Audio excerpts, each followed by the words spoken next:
వచ్చిన మొదటి సంతకం 16,347 ఉద్యోగాలు డిఎస్సి ద్వారా ఇస్తాము.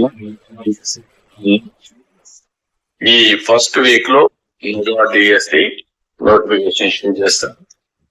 ఏబిసిడి కేటగరైజేషన్ కూడా హామీ ఇచ్చాం, ఎన్నికలు వచ్చాయి. అది కూడా రిపోర్ట్ వచ్చింది, కేంద్రానికి పంపించాం, ఎస్సీ ఫైనాన్స్ కమిషన్ పంపించాం, ఆ రిపోర్ట్ వస్తుంది. అది కూడా యాక్ట్ చేసి ముందుకు వెళ్తాం. ఇక్కడ మీరు చూసిన పని ఈ ఉద్యోగాలన్నీ కూడా ఇచ్చిన తర్వాత డిఎస్సి మెగా డిఎస్సి కండక్ట్ చేయాలి.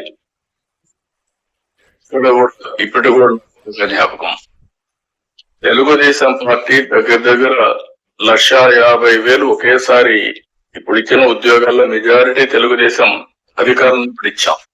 చాలా ట్రాన్స్పరెంట్ గా ఇచ్చాం, 80% ఇచ్చాం. ప్రజలు కూడా ఇప్పుడు కూడా గుర్తుపెట్టుకోండి, మీ వల్ల నాకు ఉద్యోగం వచ్చింది, ఎక్కడ రూపాయి గాని ఒక చిన్న అవకతవక లేకుండా చేశారని చెప్పి చేసే పరిస్థితి వచ్చారు. ఇక్కడ 0 tolerance. I'm telling all of you. April నుంచి స్టార్ట్ చేసి జూన్ స్కూల్స్ ఓపెన్ చేసే రోజుకి, రీఓపెన్ చేసే రోజున వీళ్ళందరూ పొజిషన్ కావాలి, ట్రైనింగ్ అయిపోవాలి, పొజిషన్ కావాల్సిన అవసరం ఉంది.